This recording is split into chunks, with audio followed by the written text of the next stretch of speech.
শায়র জায়ানের উদ্দেশ্যে বলল, ভাই ফিলিং অস্থিরতা? জায়ান অন্যমনস্ক স্বরে জবাব দিল, হুম।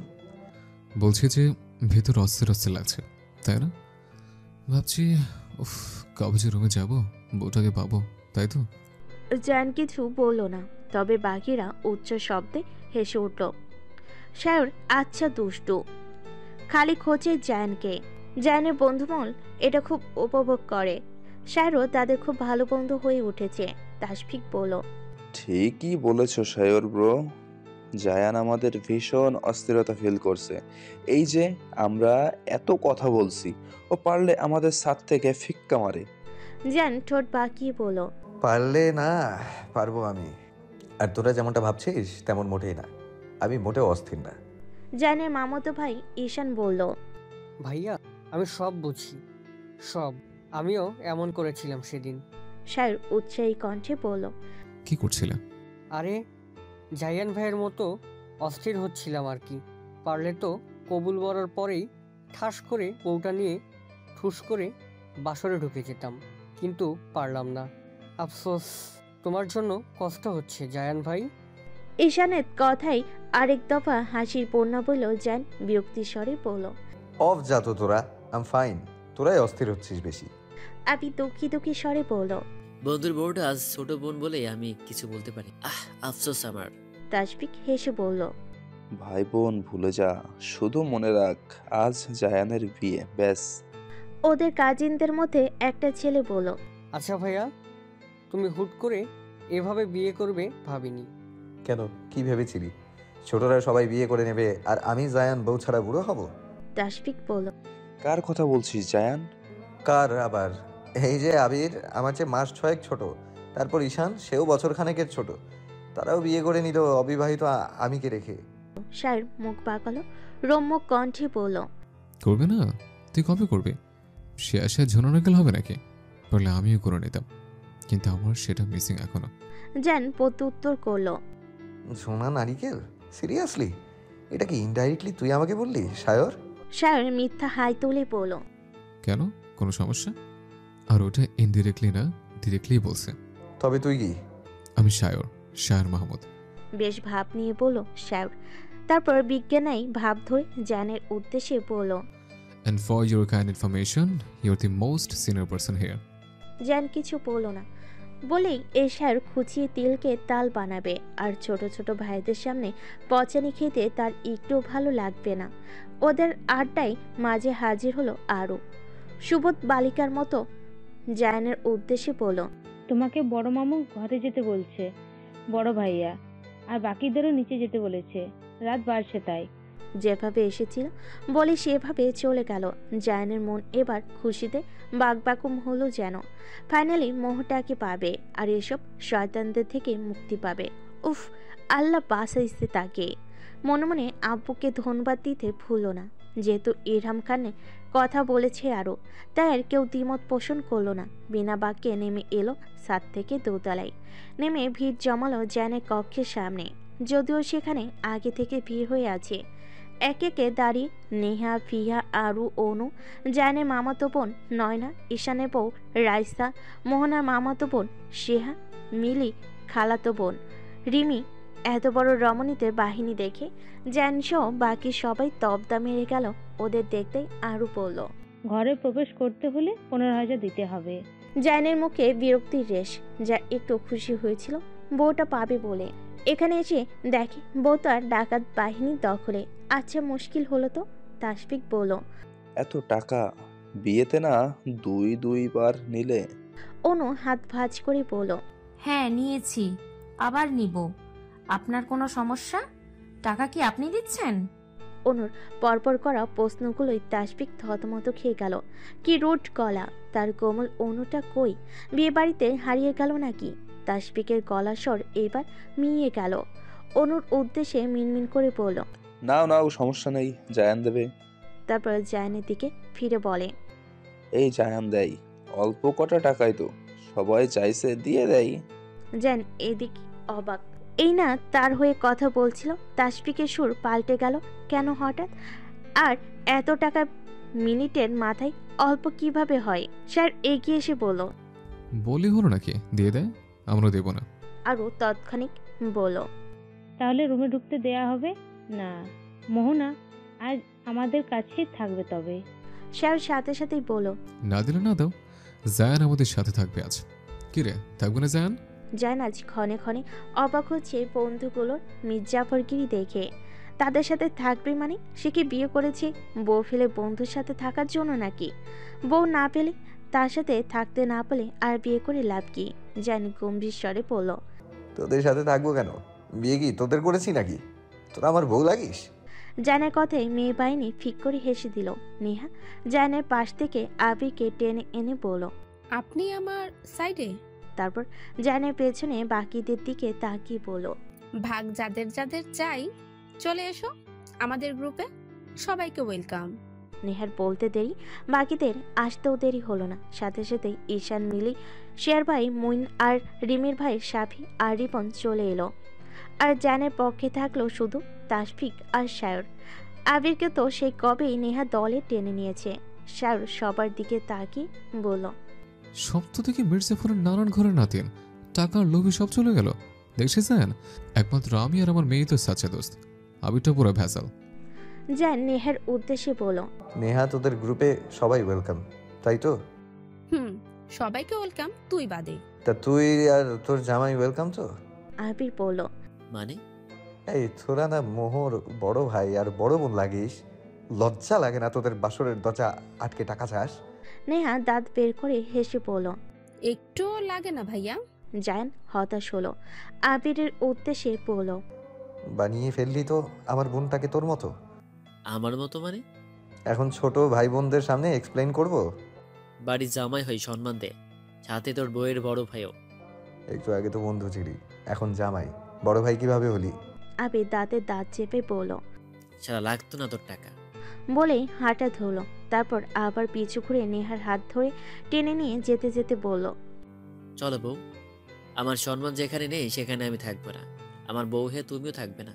কিন্তু নেহাকে শেষ করতে না দিয়ে আবির বলল, তুমি না বউয়ের বড় বোন হও, আশা করে বুঝেছো কি বলছে। চলো এবার। বলে টেনে নিয়ে চলে গেল। আর নেহা বেচারি বেকুলের মতো এবার পিছু ঘুরে সবাইকে আবার তাকে গরুর মতো টানতে থাকা আবিরের দিকে তাকালো। ওরা যেতেই বাকিরা হেসে উঠল। তাশফিক বলল, এটা কি ভাই? বিনোদন, অ্যাডভান্স মিডনাইট বিনোদন। শায়রের কথায় আরেক দফা হাসলো সবাই। অনু বলল, দিয়ে দাও ভাইয়া, তোমাদেরই তো লেট হচ্ছে। আমাদের লেট মানে কি? অনু, তুই তো দেখি খারাপ মাইন্ডের মহিলা আছিস। জানের কথায় অনু স্ফীত হেসে বলল, আমি আবার খারাপ মাইন্ডের কি বললাম? লেট হচ্ছে মানে সারাদিন তোমাদের উপর ধকল গেল না? কত ক্লান্ত তোমরা, রেস্ট লাগবে না? ওইটার কথাই বলছি। আচ্ছা, তোমরা ভালো মাইন্ডের কথাকে খারাপ কিভাবে ভেবেছো বড় ভাইয়া? জান থতমত খেলো। ছোট বোন তাকে ঘোল খাইয়ে দিল। আসলে কম কথা বলা মানুষগুলো এমনই হয়, সবসময় এটা সেটা বলে না, কিন্তু যা বলবে তা একেবারে মুখ বন্ধ করে দেওয়ার মতো করে বলবে। তাশফিক হাসলো ঠোঁট চেপে। মেয়েটা তো আচ্ছা পাজি, কিভাবে ঘোল খাইয়ে দিল, নাস্তানাবুদ করে দিল জানকে। জান ক্ষীণ স্বরে বলল, বেশি ভাবছিস তুই, আমি কিছুই ভাবিনি। আর কথা হচ্ছে, আমার বউ, আমার ঘর সব আমার, তাহলে তোরা সেই আমাকে ঢুকতে দিবি না কেন? রাইসা বলল, ঢুকতে দেব না কখন বললাম? তবে দিচ্ছ? মিলি বলল, টাকা দেন আর নিজের ঘরে যান। এই যে। এবার ফিহা মুখ খুলল, দিয়ে দিলেই তো হয় ভাইয়া, তুমি কি বারবার বিয়ে করবে নাকি? আমরা বারবার চাইতে আসবো? একবারই তো। জান ভাবলো আসলেই তো ফিয়ার কথায় যুক্তি আছে। সে তো আর বারবার বিয়ে করবে না যে ওরা বারবার চাইতে আসবে তার কাছে। একবার বিয়ে করবে, আর আজ করেছ, তাই আজই ওদের আবদার। কাল তো আর কেউ আসবে না আবদার করতে। শুরু থেকে মেয়েটা চুপই ছিল, এই এখন কথা বলো। স্যার মেয়েটাকে সেই শুরু থেকেই খেয়াল করছি, চেহারা মলিন, বিষণ্ণ না হলেও একেবারে যে খুশি খুশি তা কিন্তু নয়, আছে একরকমই, তবে মলিনতার ছাপ নেই আজ, যা তাকে প্রশান্তি দিচ্ছে। স্যার এবার জানকে বলো, ফিহা ঠিক বলছেন, দিয়ে দেয়। হ্যাঁ, দিয়েই দেব। সত্যি বারবার তো আর বিয়ে করব না আমি, কিন্তু ক্যাশ নেই অত আমার, সব আগেই শেষ। রুমে আছে, কিন্তু ঢুকতে হবে তো আগে ভেতরে। আরও চোখ ছোট ছোট করে বলল, মিথ্যে বলছো না তো তুমি ভাইয়া? রুমে ঢুকে দরজা বন্ধ করে দিলে তো আবার। জায়ান শায়র আর তাসফিকের দিকে ফিরে বলল। তোদের কাছে ক্যাশ হবে? তাসফিক ওয়ালেট বের করে হাতে বলল। আমি কার্ড এনেছি আজ, আমার ক্যাশ হবে 1000 শায়র বলল। ওয়েট, আমি আনি। বলে সে নিজের জন্য বরাদ্দকৃত রুমে গিয়ে মিনিট 5-এর মধ্যে টাকা নিয়ে এলো। 15ই এনেছে। তাসফিককে আর দিতে দিল না সে একাই দিল পুরোটা। জায়ানের হাতে দিয়ে বলল, এই টাকায় ফেরত দেওয়ার সময় সুদ হিসেবে একটা বউ দিবি। সবেই হেসে উঠল শায়রের কথায়। সুদ হিসেবে কিনা বউ দেবে?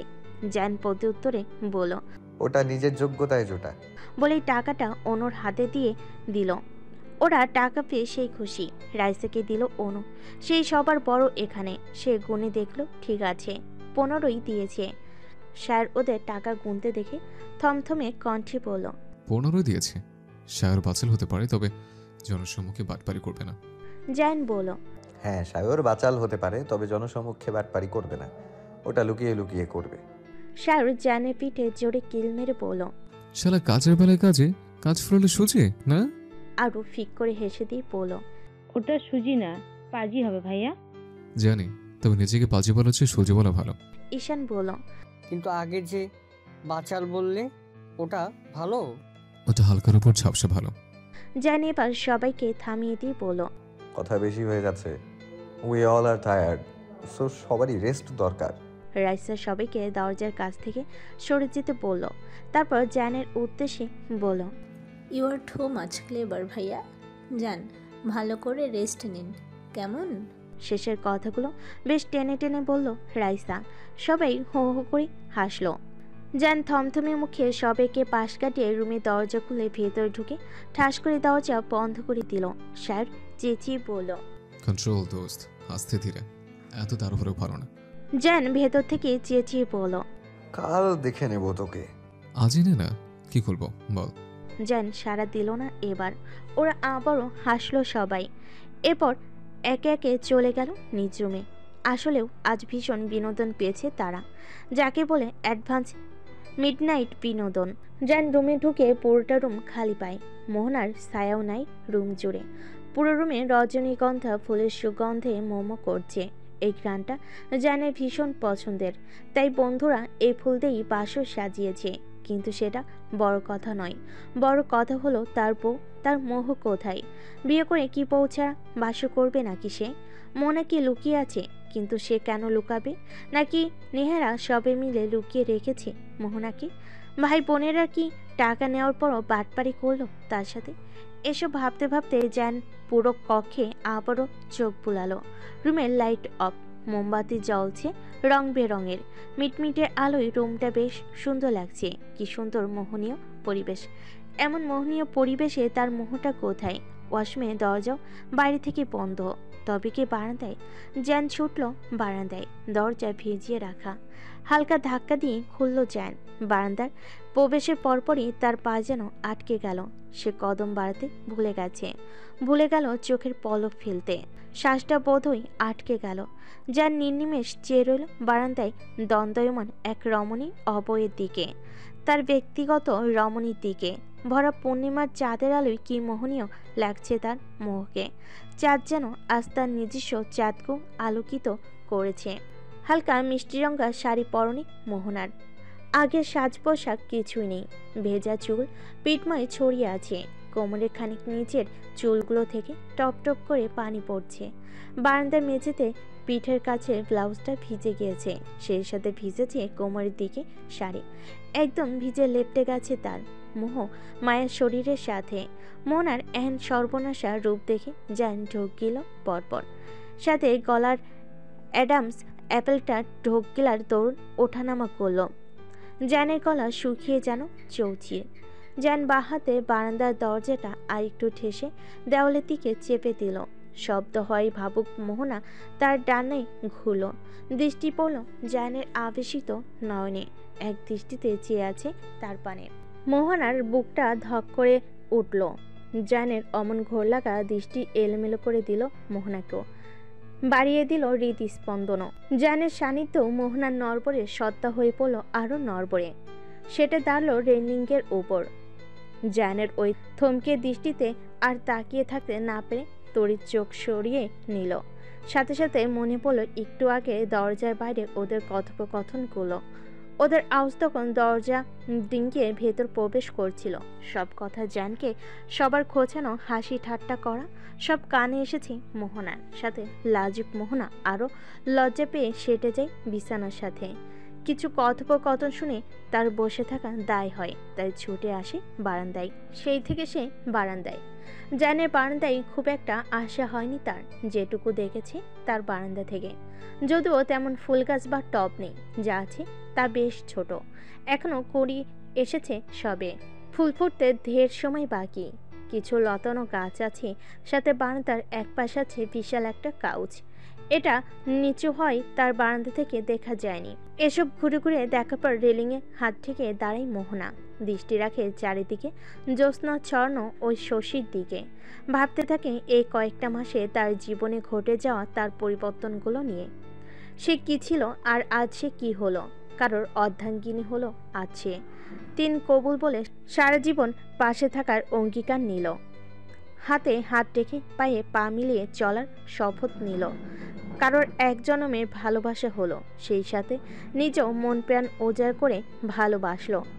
পরিবর্তনগুলো বেশি দিনের না, এই তো হবে ৬-৭ মাসের মতো।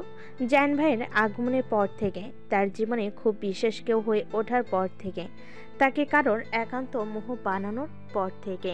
এসব সুতো ছেঁড়া এলোমেলো ভাবনাদের আশকারা দিচ্ছিল মোহনা চাঁদের আলো গায়ে মেখে। আর তার কিছুক্ষণ পরেই তার জায়ান ভাইয়েরও আগমন।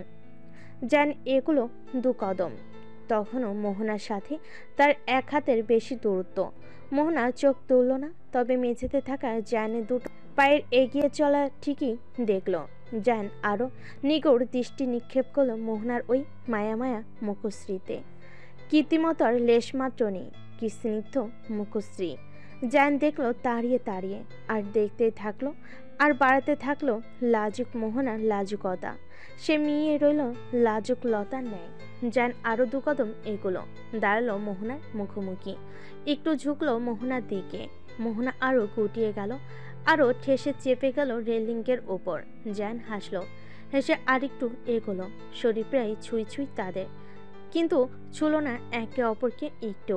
জায়ান এবার আবারও ঝুঁকলো মোহনার মুখের কাছে, আশ্রে ফেলল তার উত্তপ্ত নিঃশ্বাস মোহনার মুখ অবয়ে।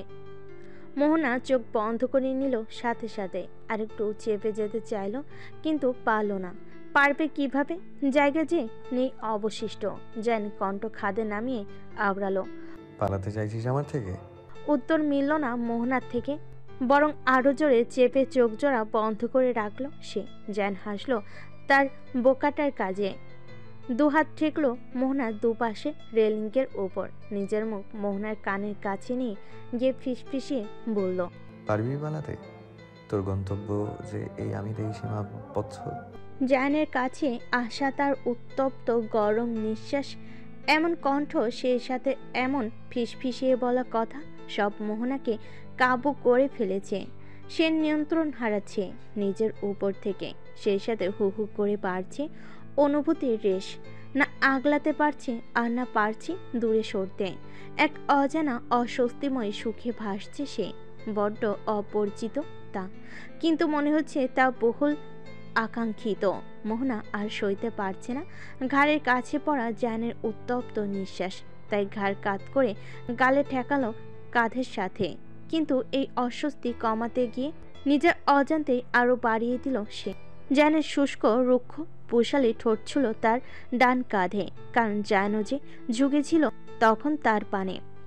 অনাকাঙ্ক্ষিত স্পর্শ লাগায় দুজনই খানিক থমকালো, তবে অপ্রসন্ন হলো না কেউই। আর না জায়ান সরে দাঁড়ালো, মুহূর্তের মাঝেই নিজের অনাকাঙ্ক্ষিতভাবে লাগা স্পর্শকে গাঢ় করল। ওষ্ঠাধরের প্রবল উন্মত্তায় হারিয়ে গেল তার মুহূর্তে। সেই সাথে 2 হাত আঁকড়ে ধরল তার মুখকে, শাড়ির ওপর দিয়ে ছুলো কোমর। মোহনাকে আগের স্পর্শ সামনে ওঠার সুযোগই দিল না, বরং তার চেয়েও গভীর স্পর্শে নাজেহাল করে তুলল তাকে। একটু একটু করে অধর পোলালো সারা মুখশ্রী জুড়ে।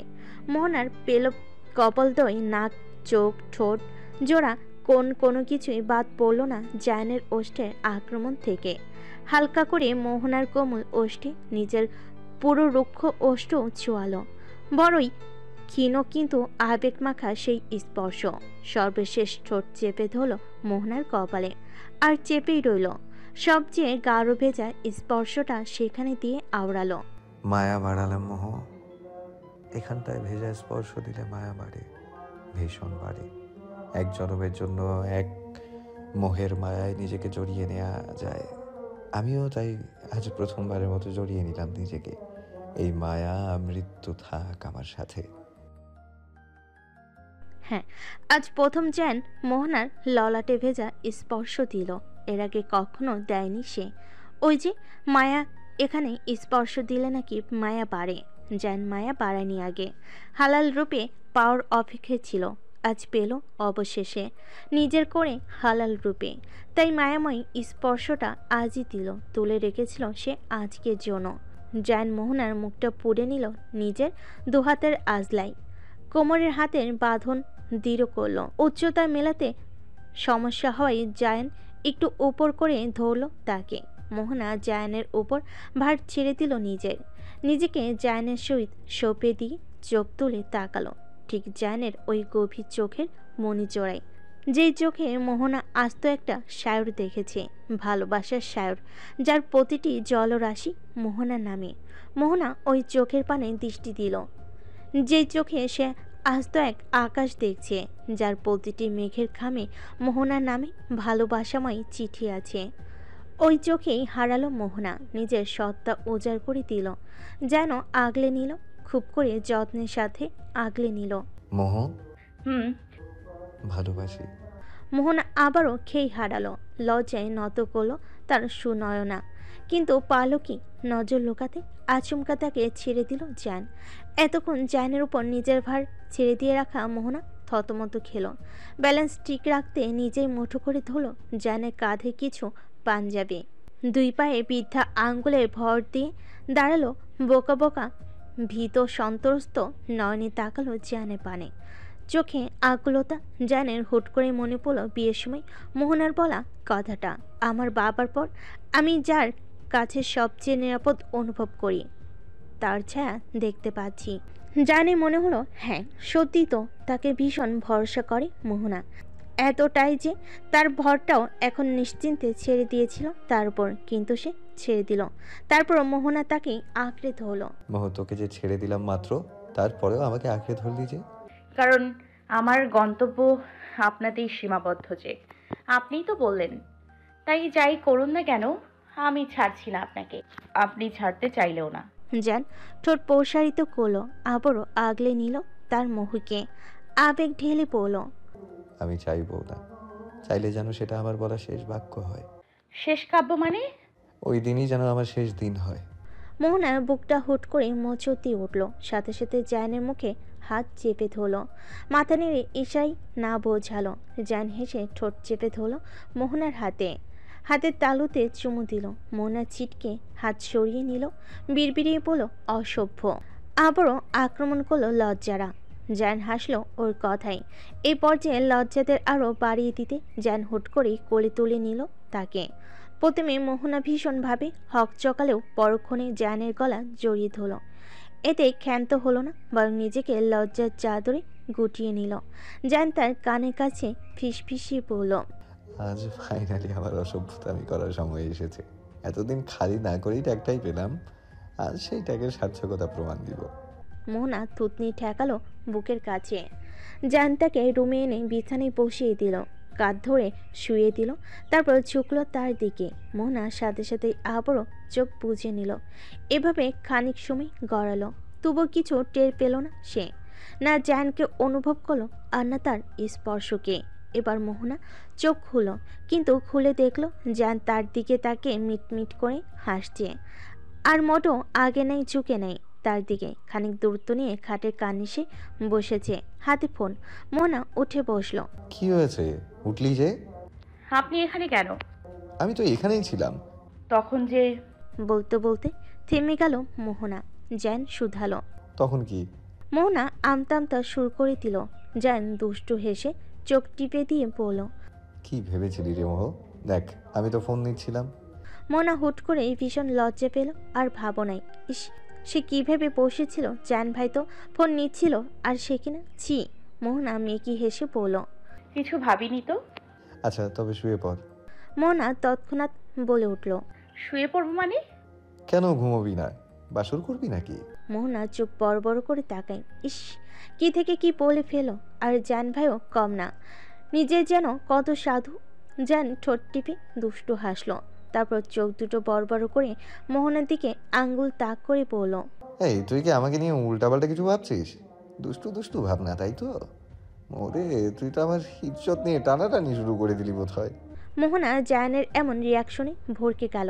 হ্যাঁ, সে ভেবেছিল, তবে বেশি দুষ্টু না, এই একটুখানি ভেবেছিল। কিন্তু জায়ান ভাইকে তা বলা যাবে না, ভাবলে কথাই ককে টেনে কানাটা পাঠিয়ে দেবে। মোহনা আমতা আমতা করে মিনমিনিয়ে বলল, না, আমি নামাজ পড়ার কথা বলছিলাম। দাদু বলেছিল 2 রাকাত নফল নামাজ পড়তে, তাই শুয়ে পড়বো কেন জিজ্ঞেস করছি। জায়ান বুকে হাত দিয়ে বলল, ওহ, আমি তো ভেবেছিলাম তুই আজ আমার ইজ্জত সম্মান নিয়ে টানাটানি শুরু করে দিবি। মোহনা মুখ বাঁকালো।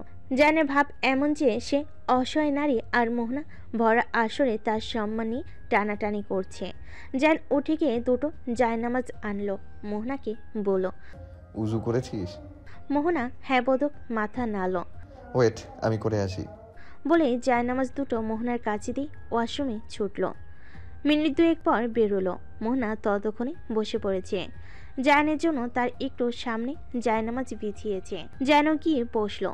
দুজনে আল্লাহকে শুকরিয়া জানাতে মোনাজাত ধরল। তাদের জীবনে আল্লাহর রহমত যেন থাকে, তার জন্য দোয়া চাইল। মোহনা নামাজ শেষে জায়নামাজ গুটিয়ে উঠে পড়ল, বিছানার এক কোণে গিয়ে শুয়ে পড়ে।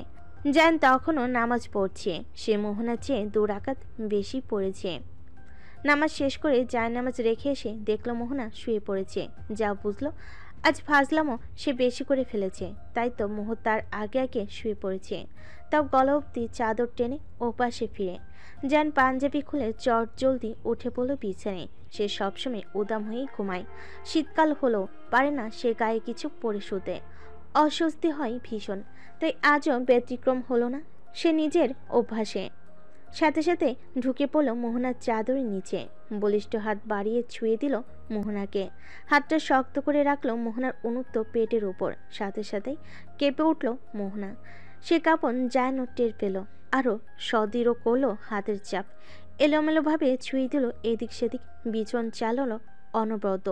মোহনা জায়ানের হাতের উপর হাত রেখে আটকালো তাকে। জায়ান মোহনার উন্মুক্ত ঘাড়ে ঘষে দিল তার দাড়ি ভর্তি গাল। খোঁচা খোঁচা লাগাই মোহনা আরেকটু সেটে গেল।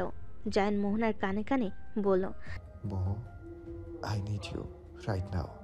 জায়ানের এহেন কথায় মোহনার কি হলো সে জানে না। ঘুরে শক্ত করে জড়িয়ে ধরল জায়ানকে। নীরব সম্মতি দিল কি তবে?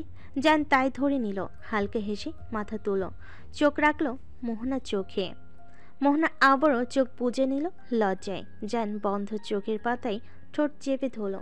পরপর সেই স্পর্শ দিল কপালে, কপাল বেয়ে নাকে, এরপর থুতনিতে। তারপর স্পর্শ করল মোহনার অধর, আগের চেয়েও গভীরভাবে সময় নিয়ে।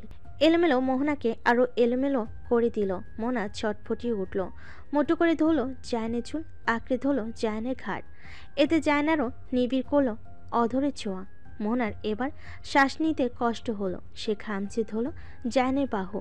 বুঝতে পেরে জায়ান ছেড়ে দিল তাকে। দুজনে খানিক হাঁপালো।